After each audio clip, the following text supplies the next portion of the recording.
Welcome, everyone. With over 132 years of experience educating readers around the world, we are pleased to bring you World History Voyages of Exploration. World History is a brand new high school program from National Geographic Learning with real-world content authenticity, a celebration of diversity with empathy for all cultures and traditions. National Geographic Explorers highlight storytelling while students learn through inquiry. Highly renowned author, Dr. Kenneth Curtis, leads students through Voyages of Exploration. Kenneth Curtis received his PhD from the University of Wisconsin-Madison in African and Comparative World History. His research focuses on colonial to post-colonial transitions in East Africa, with a particular focus on the coffee economy of Tanzania. He is professor of history at California State University, Long Beach, where he has taught world history at the introductory level in special courses designed for future middle and high school teachers, and in graduate seminars. He has worked to advance the teaching of world history at the collegiate and secondary levels in collaboration with the World History Association, the California History Social Science Project, and the College Board's Advanced Placement World History course. When we talk about world history, we always like to talk about what resources come with the program. The resources include the student edition. Students will have access to both print and digital versions of the text. The history notebook. This is the student space to comment on ideas raised in selected lessons, providing critical thinking questions and writing prompts that are aligned with the features found in the student text. And MindTap for both teacher and student provides a personalized learning experience for all students and an array of resources for the teacher to promote better learning outcomes. It's fully available on all devices and has been specifically designed to meet the needs of high school teachers and their classrooms. It includes all ancillaries and assessments. For the teacher, we have the Annotated Teacher's Edition. This is a wraparound annotated teacher's edition which contains point-of-view suggestions for teachers making connections to the historical thinking skills and reasoning processes, themes, and in-class activities. The global approach to world history means that we use a global, inclusive approach to teaching world history instead of focusing on only Western civilization. This approach is embedded throughout the structure and content of the program. The global perspective lessons that you see here are one more way to further reinforce this approach. National Geographic Learning conveys the global perspective through a historical overview of the topic about to be presented, focusing on contemporary National Geographic explorers and photographers. The global perspective is a special digital-only feature for the students and teachers. Our Preserving Cultural Heritage lessons. This is a foundational theme in World History Voyages of Exploration. By providing a global approach to teaching world history, we emphasize that all cultures and traditions are important. Here, our National Geographic archaeologist in residence, Fred Hebert, tells the reader about preserving cultural heritage in Palmyra, Syria. This lesson is also accompanied by a video. You'll notice these beautiful visuals embedded throughout this entire program to really engage students in what they're learning about. Our Through the Lens features. Special National Geographic features such as Through the Lens feature renowned National Geographic photographers and present history through images and artifacts from around the globe, offering that real-world connection. And again, students are really drawn in by these amazing visuals and pictures and artifacts. National Geographic's World History program empowers students to approach learning through inquiry. Students are given an assignment, develop supporting questions to guide their research, and emerge with a solution that can be articulated and shared. Rubrics are provided to assess each student's participation and performance. How does world history place students at the center of their own learning? Perhaps the most exciting historical thinking exercises in World History Voyages and Exploration are the document-based questions, or DBQ, in each chapter. Fundamental to the concept of historical thinking is the understanding and use of primary sources, the building blocks of history. They are the documents and artifacts from the past, words spoken and artifacts fashioned by historical actors. Document-based questions are built in throughout the program, providing students with multiple opportunities to practice working with a variety of primary and secondary source materials. We will go live and look at some of these digital resources online, but I want to talk about what is provided in our MindTap platform for this program. Students will have access to the digital version of the student edition and content handbooks, as well as teachers will have access to these as well. There's a wonderful modified text tool when students can modify different sections of text to up to 2 grade levels below where it's written. There's pop-up vocabulary features and Explorer features and videos. You also have all the online assessments, which are available to be assigned to students where you get instant feedback. The student handbooks, like we mentioned before, again, also available for the teacher, and note-taking features. So let's go live into MindTap so we can look at some of these features live.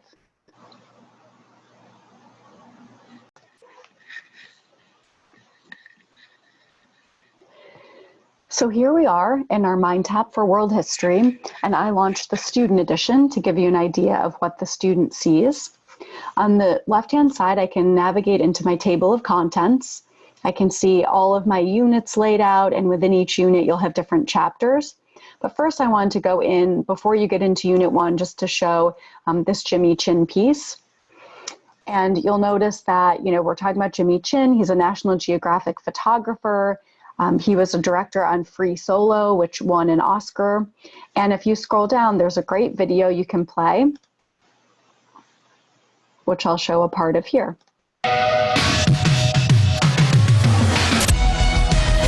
I am a National Geographic photographer, which means that I either pitch an idea for an assignment or an assignment is given to me and I will go out and photograph, sometimes for months. So it's really exciting for me because I essentially get to travel quite a bit and see a lot of places in the world that, not a lot of people get to see. And I'm a photographer, filmmaker, and I've been a professional climber and skier for almost 20 years. I spend a lot of time documenting expeditions where, you are climbing a mountain for the very first time, or you're skiing a big line that's never been skied before, and you're basically documenting it and bringing that story back to share with people. So that just gives a great example of what some of the videos in this program have to offer. This is really exciting, engaging. You can see I put the closed captioning on, and you also have a transcript available for videos. So you'll see those videos pop up throughout different units and chapters. But if I navigate we'll go into Unit 3 on the left-hand side. You'll notice I have an introduction, a timeline, a map, and then I get into the chapters. So again, when I'm on the student side and I just go into this introduction, I'll make it a little bit bigger. You have this beautiful visual that kind of draws students in. You'll see on the left-hand side, I have some options to bookmark the page. I can put a note on the page. I can look at the standards, and teachers also have the option to share different things with their students via Google Classroom if they want to do it that way, or to assign students different readings and activities. So if I go into the unit opener on the student side, I'll see here's my timeline.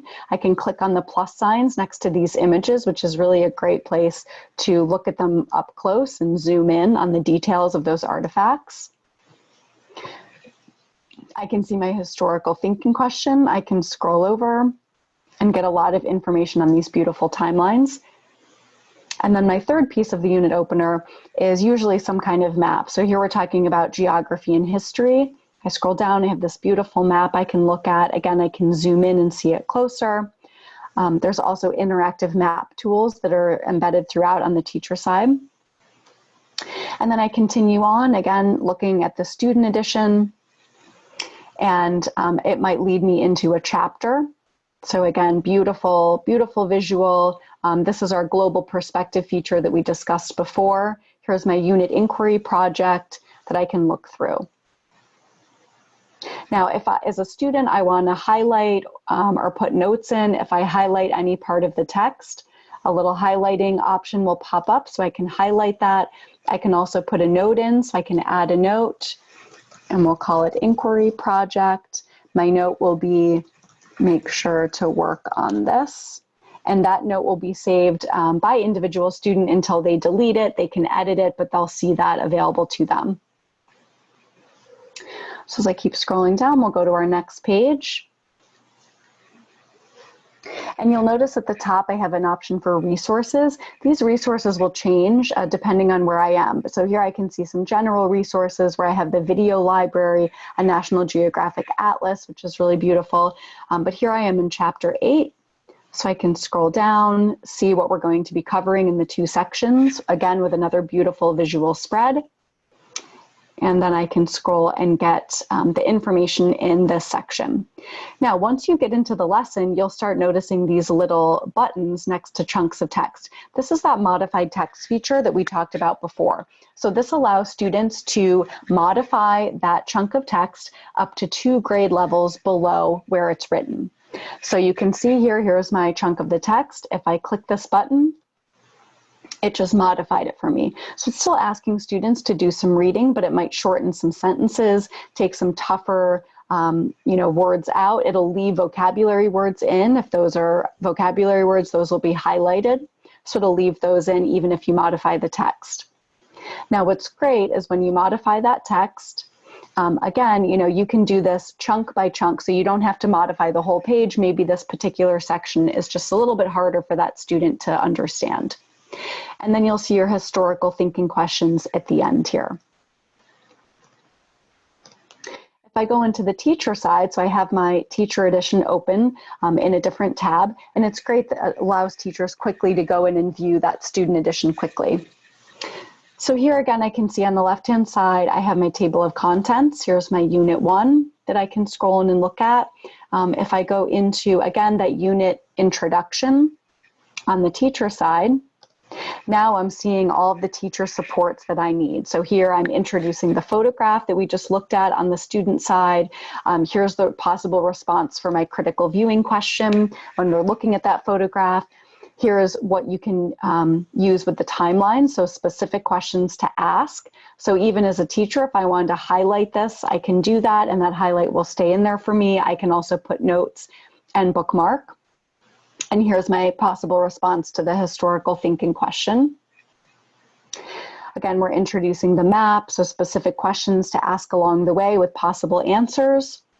I get into my global perspective, so here is my objectives for this lesson and my plan piece. I can jump to different parts, so if I want to jump right into the teach section, here is my teaching piece where I'm doing guided discussion, and you can also always scroll.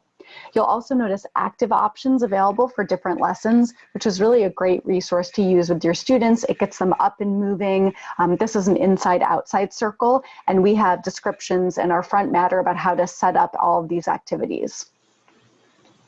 If I scroll to the next page, again, still in the teacher's edition, I might have background for the teacher. Here's another active option, still on that global perspective lesson.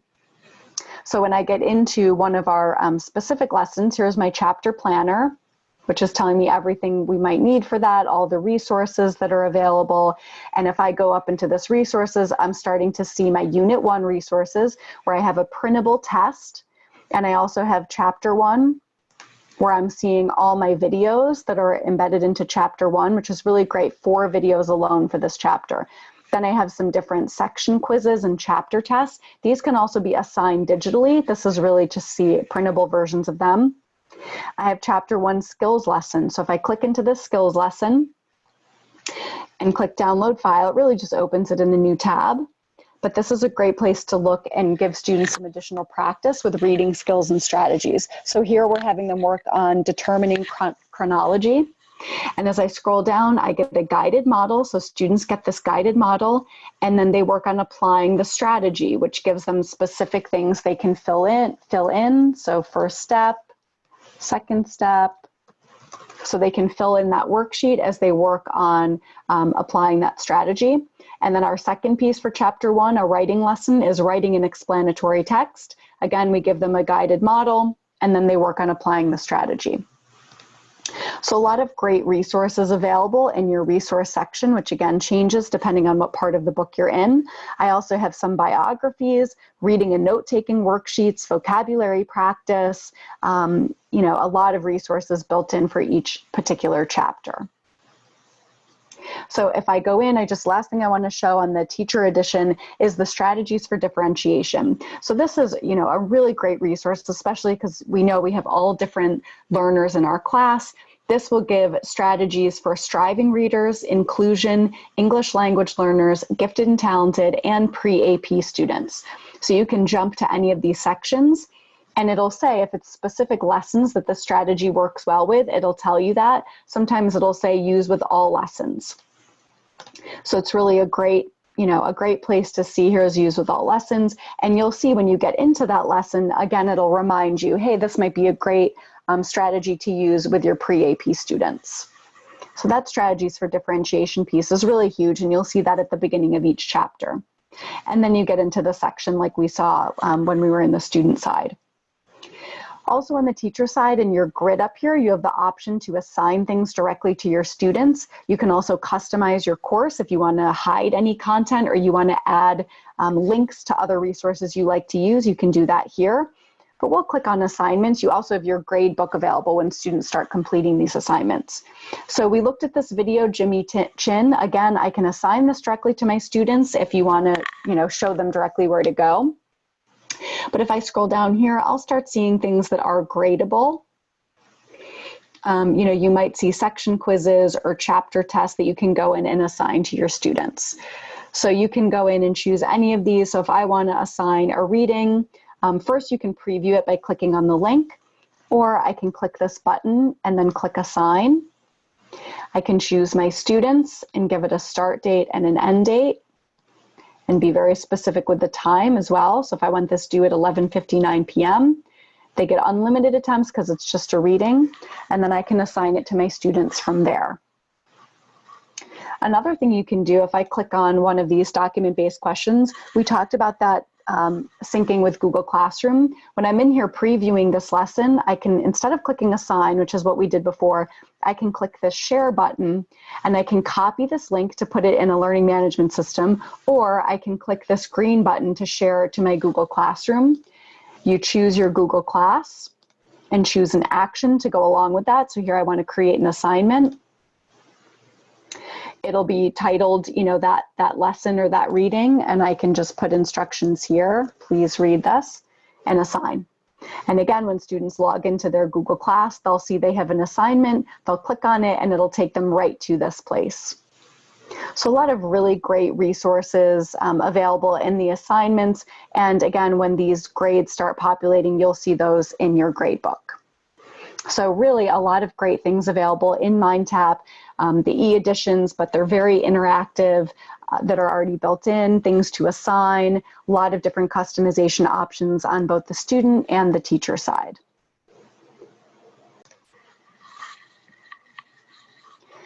Just wanted to wrap up the presentation by thanking all of you for your time.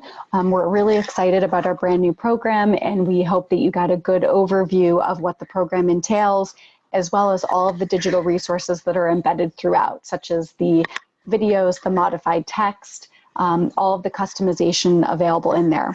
So moving forward, we really look forward to partnering with you, and please reach out and let us know how we can help and assist in any way. Thank you.